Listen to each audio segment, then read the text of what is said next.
तो हम बात करेंगे इस सीज़न में आईपीएल के 12वें मुकाबले, यानी कि आईपीएल का 18वां सीज़न और इस सीज़न का ये 12वां मुकाबला, जो कि मुंबई और कोलकाता नाइट राइडर्स के बीच खेला जाएगा।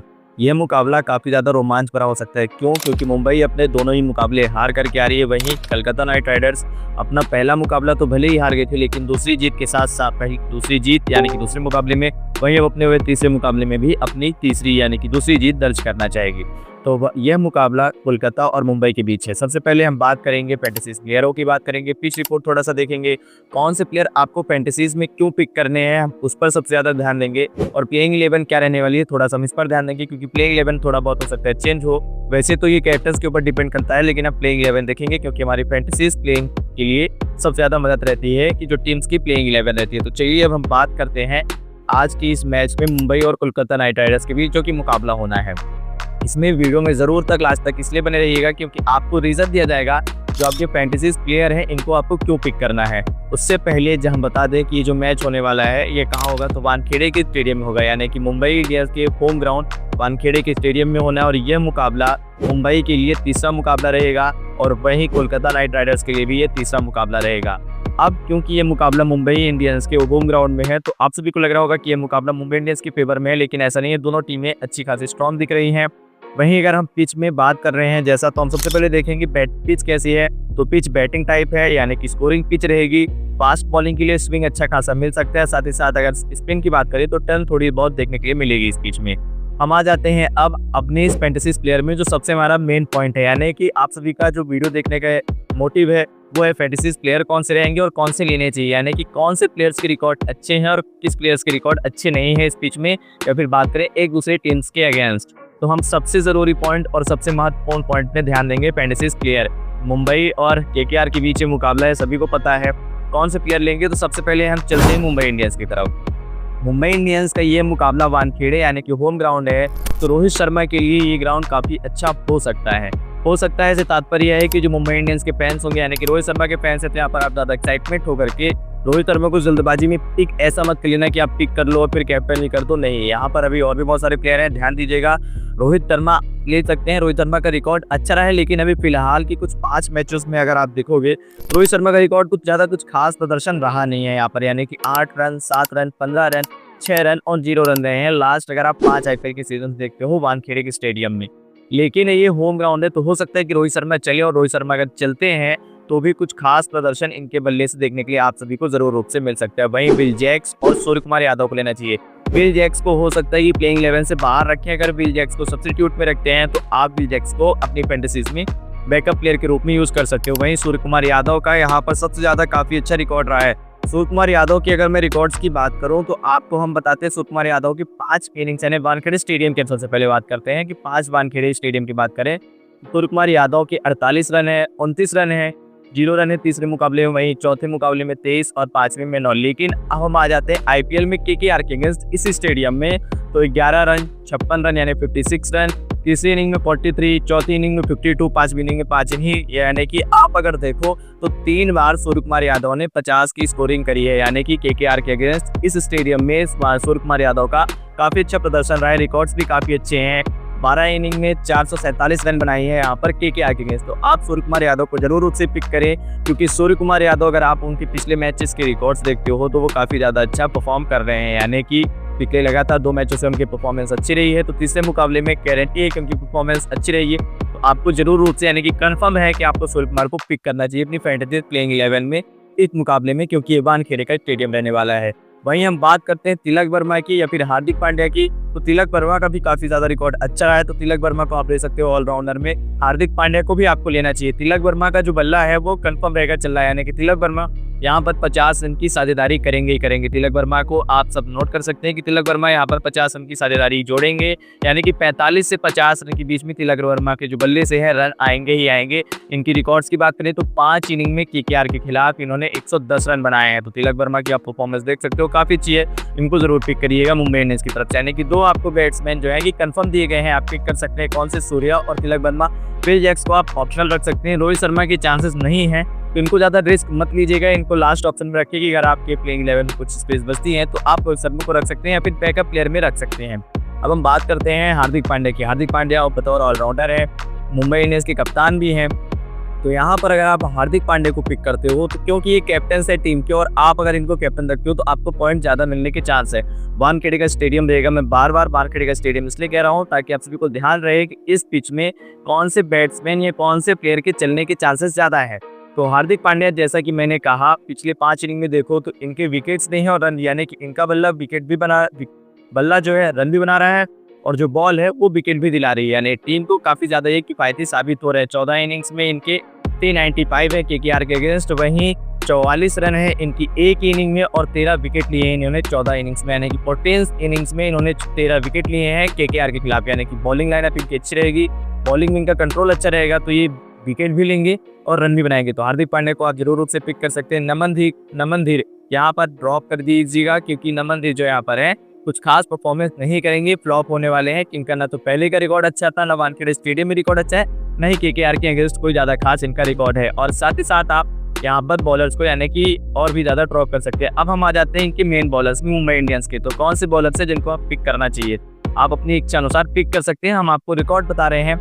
मिचेल सेंटनर, दीपक चहर और ट्रेंट बोल्ट, ये इनके भी 3 टॉप बॉलर्स चल रहे हैं। अब आपके मन में क्वेश्चन होगा कि इन 3 टॉप में से किस बॉलर को हम पिक करें, दीपक चहर को करें या फिर सेंटनर को करें या फिर हम ट्रेंट बोल्ट को करें। तो केकेआर के अगेंस्ट आप देखते हो तो मिचेल सेंटनर का काफी ज्यादा अच्छा रिकॉर्ड है, यानी कि केकेआर के अगेंस्ट मिचेल सेंटनर ने 5 इनिंग में 3 विकेट लिए हैं, यानी कि 3 ऐसी इनिंग्स है जिसमें 1 विकेट लिए हैं और 2 इनिंग्स में इन्होंने 2 विकेट लिए, यानी कि इनकी 5 इनिंग्स विकेट के साथ रही हैं। तो 3 इनिंग्स में इनके पास लगभग आप देखो तो 7 विकेट होते हैं, यानी कि 3 इनिंग्स में 7 विकेट केकेआर के अगेंस्ट है।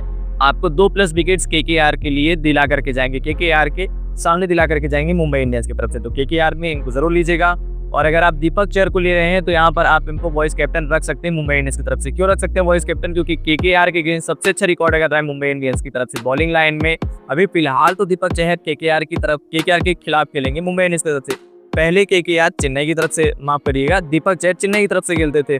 तब जो दीपक चहर का प्रदर्शन था केकेआर के खिलाफ बहुत ज्यादा अच्छा था। क्यों? क्योंकि 3 विकेट है, 1 विकेट है, 4 विकेट है, वापस 2 विकेट और फिर 3 विकेट है, यानी कि इनकी लास्ट की जो 5 इनिंग्स है केकेआर के अगेंस्ट काफी ज्यादा अच्छी है कंपेयर करें अगर हम दूसरे बॉलर से केकेआर के खिलाफ। तो यहाँ पर ये आपके लिए सबसे ज्यादा प्लस पॉइंट होता है कि आप दीपक चहर को जरूर रूप से पिक करिएगा केकेआर के अगेंस्ट अपनी फैंटेसीज प्लेयर में। वहीं आप ट्रेंट बोल्ट को अगर पिक करते हैं तो आपको 2+ विकेट दिला करके जाते हैं। जैसे कि मैंने कहा कि दीपक चहर का काफी अच्छा परफॉर्मेंस है, तो आप देखो जो दीपक चहर है वो 9 इनिंग्स में 11+ विकेट्स लेकर के जा रहे हैं केकेआर के अगेंस्ट।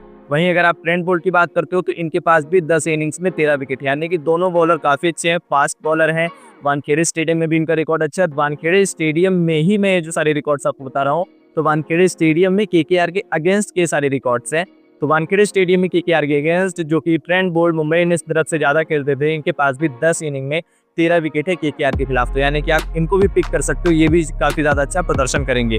बैटिंग में जैसा कि मैंने बताया, तिलक वर्मा, हार्दिक पांड्या और सूर्यकुमार यादव, ये जो तीनों बैटर हैं ये मुंबई इंडियंस की तरफ से काफी ज्यादा अच्छा प्रदर्शन करने वाले हैं।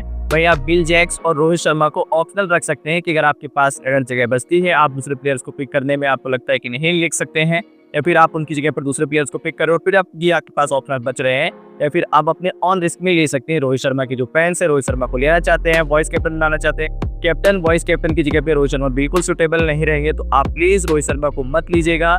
कैप्टन्स और वॉइस कैप्टन्स की चॉइस में बतौर प्लेयर आप रख सकते हैं अपनी टीम में। लेकिन रोहित शर्मा बैटर है, तो अगर चलते भी हैं, कुछ खास प्रदर्शन नहीं देखने के लिए इनका मिला है, तो 30 रन तक ही बना सकते हैं, यानी कि 25 से 30 रन तक इनके बल्ले से आएगा, जैसा कि इनके फिलहाल की फॉर्म है और वानखेड़े में केकेआर के अगेंस्ट जैसे कि इनके रिकॉर्ड्स है, तो इतना इनका प्रदर्शन हो सकता है। यहाँ पर आप अगर रोहित शर्मा को पिक करते हैं तो आपको पॉइंट तो मिलेंगे, लेकिन इतने कुछ खास नहीं मिल सकते हैं। अगर आप बड़ी लीग खेलते हैं तो आपके लिए, अगर बड़ी लीग खेल रहे हैं तो रोहित शर्मा को आप ड्रॉप कर सकते हैं। अब अगर हम बात करें केकेआर के बैटर्स की, यानी कि केकेआर के बैटर्स हो गए, केकेआर के बॉलर्स हो गए, केकेआर का मिड ऑर्डर हो गया, तो यहाँ पर केकेआर का क्या प्रदर्शन रहा है। क्विंटन डिकॉक का ठीक ठाक प्रदर्शन रहा है, यानी क्विंटन डिकॉक फिलहाल की जो मैचेस हैं वो इनफॉर्म चल रहे हैं, काफी अच्छा प्रदर्शन कर रहे हैं। लेकिन वानखेड़े में मुंबई इंडियंस के अगेंस्ट उनका कुछ खास प्रदर्शन नहीं रहा, क्योंकि क्विंटन डिकॉक खुद ब खुद वही प्लेयर जो हैं जो कि मुंबई इंडियंस की तरफ से पहले खेला करते थे।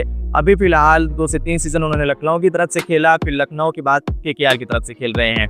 तो वानखेड़े स्टेडियम में मुंबई के अगेंस्ट अगर आप देखोगे केकेआर में क्विंटन डिकॉक का परफॉर्मेंस, तो यहाँ पर 97 रन भी बनाए हैं उन्होंने, 4 रन भी बनाए हैं एक मैच में 16, 0 पे भी आउट हुए यानी कि टक पे भी गए हैं और 5 रन भी बनाए हैं। लास्ट केकेआर के अगेंस्ट अगर हम देखते हैं, माफ करिएगा, मुंबई इंडियंस के अगेंस्ट अगर हम देखते हैं केकेआर का परफॉर्मेंस डिकॉक का, तो 8 इनिंग में 141 रन, यानी कि ना तो आप बुरा कह सकते हो ना तो काफी ज्यादा अच्छा कह सकते हो, ठीक ठाक परफॉर्मेंस रहा है। तो इनको आप जरूर पिक करिए क्योंकि अभी ये इन्फॉर्म चल रहे हैं।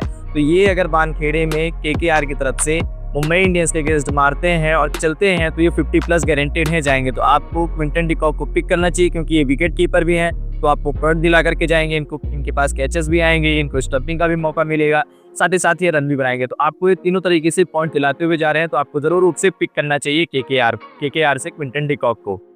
इसके बाद हम बात करेंगे सुनील नरेन, जो कि पिछले मैच में नहीं खेले थे, बाहर थे और इनकी जगह पे आए थे मोइन अली। तो मोइन अली और सुनील नरेन में यहाँ पे हो सकता है कि कोई ऑप्शनल चल रहा हो कि किसको खिलाती है केकेआर, ये तो टॉस के बाद पता चलेगा कि क्या प्लेइंग 11 रहती है कंफर्म इनकी। तो इस हिसाब से अगर आप देखो तो आपको सुनील नरेन को ही खिलाना चाहिए। अगर सुनील नरेन रहते हैं प्लेइंग 11 में तो आप सुनील नरेन को पिक कर सकते हो कि अगर ये 25-30 रन भी बना देते हैं और विकेट्स भी लेते हैं, विकेट जैसा कि ये स्पिन है, टर्न इनको मिलेगी वानखेड़े स्टेडियम में। और मुंबई इंडियंस के अगेंस्ट इनके काफी ज्यादा विकेट रहे, आप देखेंगे तो 23 इनिंग में 51 विकेट, यानी कि सीधा आप देखो तो डबल विकेट हो रहे हैं, यानी कि पर इनका अगर एवरेज निकालो आप पर मैचेस तो 2 विकेट आ रहे हैं इनके एक मैचेस में। तो यानी कि मुंबई इंडियंस के खिलाफ इनका काफी ज्यादा अच्छा प्रदर्शन रहा है बॉलिंग लाइनअप से। तो आपको केकेआर से सुनील नरेन को जरूर पिक करना है।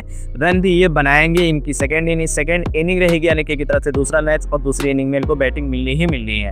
अब हम आते हैं अजिंक्य रहाणे केकेआर की तरफ से पहले कभी खेले नहीं है, फर्स्ट टाइम उनको मौका मिला है और साथ ही साथ उनको कप्तानी भी मिली है, केकेआर के लिए खेल रहे हैं। मुंबई इंडियंस के खिलाफ इनका प्रदर्शन अच्छा रहा है, 25 इनिंग्स में 712 रन बनाए हैं अजिंक्य रहाणे को यहाँ पर आपको लेना चाहिए। यानी कि लगातार आप देख रहे हो तो केकेआर के 3 टॉप ऑर्डर बैट्समैन आपको पिक करने चाहिए, सुनील नरेन, अजिंक्य रहाणे और क्विंटन डिकॉक को आप पिक कर सकते हैं। सुनील नरेन को आपको करना ही चाहिए, साथ ही साथ अजिंक्य रहाणे को आपको करना ही करना है क्योंकि ये भी प्लस पॉइंट दिला करके जाएंगे। 25 इनिंग्स में इनके 712 रन हैं, इन्होंने 50s भी मारी है, मुंबई इंडियंस के खिलाफ 3 50s हैं, 2 इनके 25+ रन हैं। तो यहाँ पर सुनील नरेन के साथ साथ अजिंक्य रहाणे का भी काफी ज्यादा अच्छा प्रदर्शन है। वेंकटेश अय्यर, जैसे कि मैंने बताया था कि तिलक वर्मा या सूर्यकुमार यादव ये 50+ रन बनाएगी मुंबई इंडियंस के लिए। वहीं अगर केकेआर की तरफ से कोई चलता है जिनका कंफर्म है चलना, तो वो होंगे वेंकटेश अय्यर। क्यों? क्योंकि सबसे अच्छा अगर किसी का रिकॉर्ड है केकेआर की तरफ से तो आप देखो वेंकटेश अय्यर का है। वेंकटेश अय्यर का क्यों है? वेंकटेश अय्यर सबसे महंगे खिलाड़ी भी रहे हैं केकेआर के लिए और इनका रिकॉर्ड भी सबसे अच्छा रहा है। अगर आप यहाँ पर देखते हैं वेंकटेश अय्यर का रिकॉर्ड, काफी ज्यादा प्रदर्शन अच्छा रहा है। 5 इनिंग्स में बात करें, हम 6 इनिंग्स देते हैं, 5 से 6 इनिंग्स में तो इनको 362 रन यानी कि 362 रन इन्होंने बनाए हैं 72 रन के से, यानी कि 72.4 के एवरेज से इनके रन आए हैं। पर मैच इनके 72 रन आते हैं, तो पर मैच 72 यानी कि इनके कंफर्म है 50+ टच करना केकेआर के लिए। वहीं आप देखो तो 80 रन भी बनाए हैं, 42 रन भी बनाए हैं, 45 रन भी इन्होंने बनाए हैं, यानी कि वेंकटेश अय्यर आपको जरूर पिक करने चाहिए। वेंकटेश अय्यर को आप कैप्टन और वाइस कैप्टन 2 में से किसी एक चॉइस में आप इनको यहाँ पर पिक करने के साथ साथ कैप्टन और वाइस कैप्टन भी रख सकते हैं। तो वेंकटेश अय्यर को लिए इसके साथ आपको रिंकू सिंह को ड्रॉप कर देना है। रिंकू सिंह यहाँ पर फ्लॉप रहेंगे, उनके कुछ खास प्रदर्शन नहीं रहा है मुंबई इंडियंस के खिलाफ, न ही यहाँ पर अंकिश रघुवंशी का रहा है और न ही साथ रमनदीप पर है, यानी कि ये 3 प्लेयर आपको ड्रॉप कर देने हैं। इनका कोई प्रदर्शन नहीं है, ना तो आप वानखेड़े के स्टेडियम में इनका कोई खास प्रदर्शन है और ना ही मुंबई इंडियंस के खिलाफ इनका कोई खास प्रदर्शन है। तो इन तीनों खिलाड़ियों को आप ड्रॉप कर सकते हैं और अभी भी ये खिलाड़ी फॉर्म में नहीं चल रहे हैं, यानी कि इन फॉर्म इनका कुछ भी अच्छा रिकॉर्ड नहीं आया है। आप पिछले 2 मैचेस में देखो तो आंद्रे रसल को रख सकते हो आप, क्योंकि ये ऑलराउंडर है। अगर इनको ओवर्स मिलते हैं तो 1 से 2 विकेट इनको मिल सकते हैं, यानी कि कम से कम अगर ये पूरे के पूरे 3 से 4 ओवर करते तो इनको 1 विकेट मिलेंगे। रन भी बना सकते हैं क्योंकि मैच चेंजर कहे जाते हैं आंद्रे रसल। तो यहाँ पर सेकंड इनिंग अगर आती है, टॉस होता है और केकेआर सेकंड इनिंग बैटिंग करता है, तो आपको आंद्रे रसल को जरूर पिक करना चाहिए अपनी टीम में। वहीं साथ ही साथ अब हम आ जाते हैं, इनका मिड ऑर्डर हो गया, ओपनर बैट्समैन हो गए केकेआर के। हम आते हैं इनके बॉलर्स में। जो मेन बॉलर्स रहेंगे वो कौन से रहेंगे? वरुण चक्रवर्ती रहेंगे और रहेंगे इनके हर्षित राणा। ये 2 टॉप बॉलर्स रहेंगे। वरुण चक्रवर्ती को भी 2+ विकेट मिलने के चांस है। वहीं आप देखो तो वरुण चक्रवर्ती को 2+ तो मैंने कहा ही कहा, लेकिन यहाँ हो सकता है कि वरुण चक्रवर्ती 3 विकेट भी लेकर के जाए, क्योंकि वरुण चक्रवर्ती के पास आप देखें तो मुंबई इंडियंस के खिलाफ 2 विकेट, फिर सिंगल विकेट, फिर 3 विकेट और फिर सिंगल विकेट, यानी 5 इनिंग्स में ऐसा कोई सा भी मैच नहीं रहा है वरुण चक्रवर्ती का जिसमें कि इनको विकेट्स ना मिले हो मुंबई के अगेंस्ट। तो यहाँ पर वरुण चक्रवर्ती आपके लिए काफी ज्यादा किफायती हो सकते हैं और रहेंगे ही रहेंगे। वरुण चक्रवर्ती केकेआर की तरफ से हाईएस्ट विकेट टेकर भी होंगे ऐसा आप सभी देखने के लिए मिल रहा है और रिपोर्ट्स भी ऐसा बता रही है। तो आप इनको जरूर रूप से वॉइस कैप्टन रख सकते हैं अगर आप 1 से 2 ज्यादा टीमें बना रहे हैं। तो यहाँ पर आप वरुण चक्रवर्ती को वॉइस कैप्टन रखिएगा।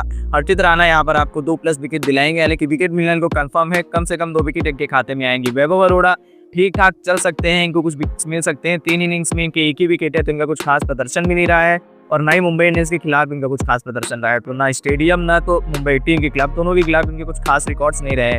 वरुण चक्रवर्ती विकेट कंफर्म रहेगा, 3+ विकेट लेकर के जाएंगे, कम से कम 2 तो मिलने ही मिलने हैं, 3+ से जा सकते हैं अगर ये नीचे के डेथ ओवर में इनको चांसेस मिलते हैं। वहीं हर्षित राणा ये स्टार्टिंग में 1 विकेट लेकर के जाएंगे, वहीं ये मिड ऑर्डर में जब बॉलिंग करने आएंगे तो ये 1 विकेट लेकर के जाएंगे। इनके पास खाते में 2 विकेट रहेंगे। तो बॉलर आपके पास 2 आप रख सकते हो। कौन कौन से रखोगे? इधर से रखोगे आप केकेआर से हर्षित राणा को, वरुण चक्रवर्ती को, मुंबई इंडियंस से आपको रखना है दीपक चहर को और मिचेल सैंडनर और ट्रेंट बोल्ट में से किसी एक को रख सकते हो। ठीक है, तो आपके पास ये 4 बॉलर हो जाएंगे, बाकी आप बैटर अपने हिसाब से लाइन से पिक कर सकते हैं। अब आपको जो कंफर्म प्लेइंग 11 चाहिए होगी, जो ड्रीम 11 की फैंटेसीज की, तो वो देखिए थोड़ा सा चेंजेस हो जाते हैं क्योंकि टॉस भी डिपेंड करता है और फिर प्लेइंग 11 क्या रहती है ये डिपेंड करता है कैप्टन के ऊपर, जो अपनी टीम की वो प्लेइंग 11 लास्ट में डिसाइड करते हैं। तो इसकी आपको पूरी रिपोर्ट व्हाट्सएप के चैनल में मिल जाएगी, जो कि आपको डिस्क्रिप्शन में लिंक होगी, तो वहां से आप पूरी फाइनल रिपोर्ट पा सकते हैं। अभी जो हमने रिकॉर्ड्स बताए फैंटेसीज प्लेयर्स के हैं और किनके कैसे रिकॉर्ड्स रहे थे, किनका कितना अच्छा प्रदर्शन था, किसको पिक करना चाहिए, हमने इसकी डिटेल दे दी है। तो मिलते हैं आपसे फिर से अगली किसी नई विशेष और वीडियो में, तब तक के लिए धन्यवाद।